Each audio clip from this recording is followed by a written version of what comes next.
क्या होगा अगर ग्लोबल वार्मिंग नहीं रुकता?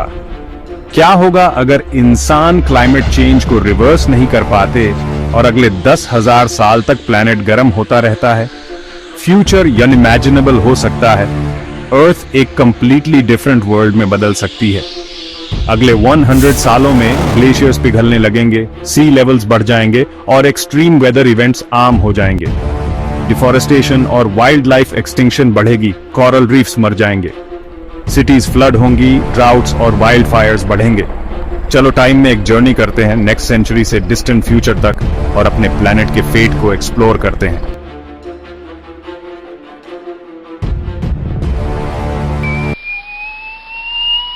इक्कीसवीं सदी के अंत तक अगर ग्रीन हाउस गैस इमिशंस ऐसे ही अनचेक चलते रहे तो ग्लोबल टेम्परेचर्स 4 से 5 डिग्री सेल्सियस या 7 से 9 डिग्री फ़ारेनहाइट तक बढ़ सकते हैं। इससे सी लेवल्स बढ़ेंगे और कोस्टल सिटीज पानी में डूब जाएंगे, जिससे करोड़ों लोगों को माइग्रेट करना पड़ेगा। डेडली हीट वेव्स, ड्राउट्स और स्टॉर्म्स रेगुलर ऑकरेंस बन जाएंगे। Ecosystem collapse, great barrier reef खत्म हो जाएगा, रेन फॉरेस्ट सिकुड़ जाएंगे और अनगिनत स्पीसीज एक्सटिंक्ट हो जाएंगी। फूड और वाटर शॉर्टेजेस की वजह से ग्लोबल कॉन्फ्लिक्ट्स और मैस माइग्रेशंस होंगे। ह्यूमन सिविलाइजेशन अपने सबसे बड़े चैलेंज का सामना करेगी। क्या हम सरवाइव करेंगे या हम कोलैप्स होना शुरू हो जाएंगे? 2050 तक टेक्नोलॉजिकल एडवांसमेंट्स जैसे कि रिन्यूएबल एनर्जी सोर्सेज और AI driven resource management systems कुछ हद तक मदद करेंगे। इंटरनेशनल कोऑपरेशन और कम्युनिटी लेड इनिशिएटिव्स क्रिटिकल होंगे क्लाइमेट चेंज को एड्रेस करने के लिए।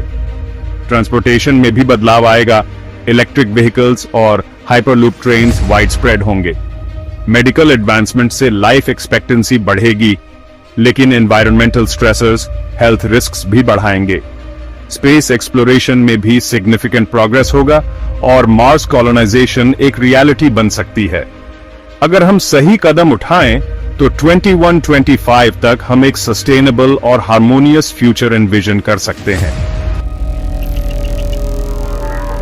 अगले 500 सालों में अर्थ लगभग अनरिकॉग्नाइजेबल हो जाएगी। प्लैनेट का क्लाइमेट ह्यूमन हिस्ट्री में किसी भी टाइम से ज्यादा हॉटर होगा। एवरेज टेम्परेचर्स संभवतः 10 डिग्री सेल्सियस या 18 डिग्री फ़ारेनहाइट या उससे ज्यादा बढ़ सकते हैं। ग्रीनलैंड और एंटार्क्टिका अपनी ज्यादातर आइस खो देंगे, जिससे सी लेवल्स 10 से 20 मीटर या 30 से 65 फीट तक बढ़ जाएंगे। न्यूयॉर्क, लंदन और शंघाई जैसे मेजर सिटीज पानी के नीचे डूब जाएंगे। अमेज़न रेन फॉरेस्ट एक डेजर्ट में बदल सकता है, अर्थ के लंग्स को वाइप आउट कर सकता है। सहारा डेजर्ट एक्सपैंड होगा, यूरोप और अफ्रीका के कुछ हिस्सों को निगल जाएगा। ओशन लगभग लाइफलेस हो जाएगा। एसिडिक वाटर ज्यादातर मरीन स्पीसीज को मार देंगे। कुछ ह्यूमंस टेक्नोलॉजी के साथ अडेप्ट कर सकते हैं, एनक्लोज्ड मेगा सिटीज बना सकते हैं या अंडरग्राउंड रहना शुरू कर सकते हैं। दूसरे लोग न्यू होम के लिए स्टार्स की तरफ देख सकते हैं। 2150 तक एडवांस्ड एआई और रोबोट सोसाइटी के हर एस्पेक्ट में इंटीग्रेट हो चुके होंगे, जिससे लेबर डायनामिक्स और डेली लाइफ पूरी तरह बदल जाएगी। क्लाइमेट चेंज के कारण मैस माइग्रेशंस होंगी, millions of people climate refugees बन जाएंगे। फूड प्रोडक्शन में जेनेटिकली मॉडिफाइड क्रॉप्स और वर्टिकल फार्मिंग का यूज बढ़ जाएगा, जिससे फूड सिक्योरिटी को इंश्योर किया जा सके। रिन्यूएबल एनर्जी सोर्सेज जैसे सोलर और wind power dominant energy sources बन जाएंगे, फॉसिल फ्यूल्स को रिप्लेस करते हुए। मेडिकल एडवांसमेंट्स के कारण ह्यूमन लाइफ स्पैन सिग्निफिकेंटली बढ़ जाएगी और ह्यूमन ऑगमेंटेशन कॉमन हो जाएगा। स्पेस टूरिज्म और कमर्शियल स्पेस फ्लाइट्स आम हो जाएंगे और ह्यूमंस मार्स पर कॉलोनीज एस्टैब्लिश कर सकते हैं। अब से 1000 साल बाद अर्थ एक न्यू फेज में एंटर कर सकती है। ग्लेशियर्स के आखिरी रेमनेंट्स गायब हो जाएंगे, जिससे प्लैनेट पिछले 30 लाख सालों में किसी भी समय से ज्यादा गर्म हो जाएगा। सी लेवल्स 30 मीटर या 100 फीट तक बढ़ सकते हैं, पूरे कॉन्टिनेंट्स को डुबो सकते हैं। आर्कटिक एक वार्म ओशन होगा, ग्लोबल वेदर पैटर्न्स को हमेशा के लिए बदल देगा। नए सुपरस्टॉर्म्स बनेंगे, जिनकी विंड्स हमने अब तक देखी किसी भी चीज से ज्यादा स्ट्रांग होंगी। ह्यूमंस को अर्थ छोड़ने के लिए मजबूर होना पड़ सकता है, सरवाइव करने के लिए स्पेस कॉलोनीज पर रिलाई करना पड़ सकता है। इस पॉइंट पर अगर CO2 लेवल्स हाई रहते हैं तो अर्थ फिर कभी कूल डाउन नहीं हो सकती है। इस टाइम तक अर्थ का क्लाइमेट वीनस की तरह रनअवे ग्रीन हाउस इफेक्ट में स्पाइरल हो सकता है। अगर कार्बन डाइऑक्साइड और मीथेन लेवल्स एक्सट्रीम रहते हैं, कई रीजन्स में एवरेज टेम्परेचर्स 50 डिग्री सेल्सियस या 122 डिग्री फ़ारेनहाइट से ज्यादा हो सकते हैं, जिससे आउटडोर लाइफ इम्पॉसिबल हो जाएगी। ओशंस इवेपोरेट होना शुरू हो सकते हैं, ह्यूमिडिटी बढ़ा सकते हैं और अर्थ को बॉइलिंग स्टीम बैथ जैसा महसूस करा सकते हैं। डेजर्ट्स प्लैनेट पर डोमिनेट करेंगे, बहुत कम फ्रेश वाटर बचेगा, ज्यादातर लाइफ जैसा कि हम जानते हैं एक्सटिंक्ट हो जाएगा, केवल हीट अडेप्टेड ऑर्गेनिजम्स बचेंगे। अगर ये ट्रेंड जारी रहता है तो अर्थ एक अनइनहैबिटेबल वेस्टलैंड बनने की वन वे पैथ पर हो सकती है। 3025 तक कुछ सोसाइटीज इनक्लोज्ड हैबिटेट्स में शिफ्ट हो सकती हैं, जहां आर्टिफिशियल एनवायरनमेंट्स उन्हें सर्वाइव करने में मदद करेंगे।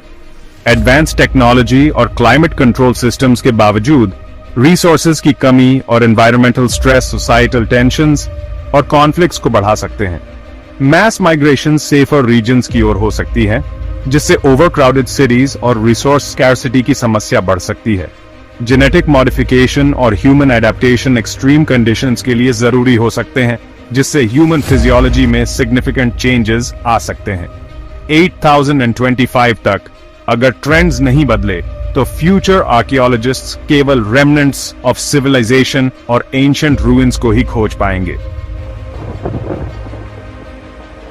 10,000 साल के अनचेक्ड ग्लोबल वार्मिंग के बाद अर्थ दो एक्सट्रीम फ्यूचर्स का सामना कर सकती है। एक वीनस लाइक प्लैनेट, अगर क्लाइमेट फीडबैक लूप्स जारी रहते हैं तो अर्थ एक स्कॉच्ड वर्ल्ड बन सकती है। सरफेस टेम्परेचर्स इतने हॉट होंगे कि ओशंस बॉयल होकर उड़ जाएंगे, जिससे प्लैनेट परमानेंटली अनइनहैबिटेबल हो जाएगी।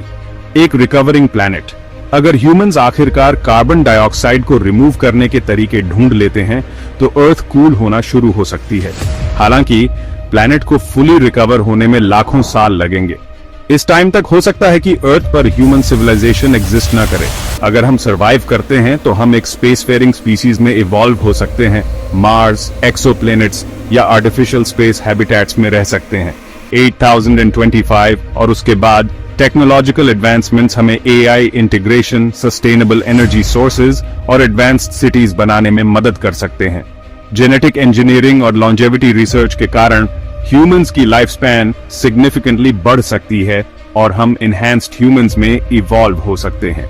क्लाइमेट इंजीनियरिंग और जियो इंजीनियरिंग प्रोजेक्ट से हम कंट्रोल्ड वेदर सिस्टम्स और एनवायरमेंटल स्टेबिलिटी अचीव कर सकते हैं।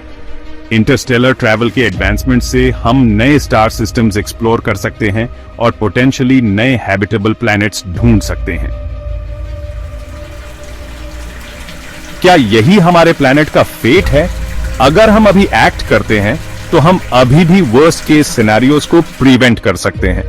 कार्बन इमिशंस को रिड्यूस करके, नेचर को प्रोटेक्ट करके और न्यू टेक्नोलॉजीज में इन्वेस्ट करके हम हिस्ट्री का कोर्स बदल सकते हैं। लेकिन अगर हम फेल होते हैं तो हमें एक्सट्रीम वेदर इवेंट्स जैसे हरिकेन्स और फ्लड्स का सामना करना पड़ेगा। ड्राउट्स और वाइल्ड फायर्स से बैरन लैंड्स बन जाएंगी, कोस्टल सिटीज सबमर्ज्ड हो जाएंगी और राइजिंग सी लेवल से कोस्टल इरोजन बढ़ेगा। क्लाइमेट रेफ्यूजीज और डिस्प्लेस्ड कम्युनिटीज की संख्या बढ़ेगी, जिससे माइग्रेशन क्राइसिस पैदा होंगी। बायोडिवर्सिटी लॉस और इंडेंजर्ड स्पीसीज की संख्या बढ़ेगी और डिफॉरेस्टेशन से इकोसिस्टम्स कोलैप्स हो सकते हैं।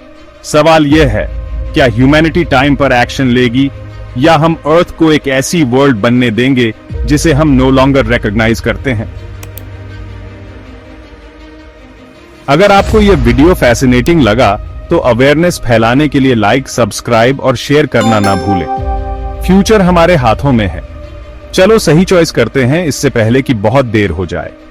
आप छोटे छोटे कदम उठा सकते हैं, जैसे कि पेड़ लगाना, रियूजेबल बैग्स का इस्तेमाल करना और साइकिलिंग को अपनाना। मिलकर हम ग्लोबल वार्मिंग को रोक सकते हैं।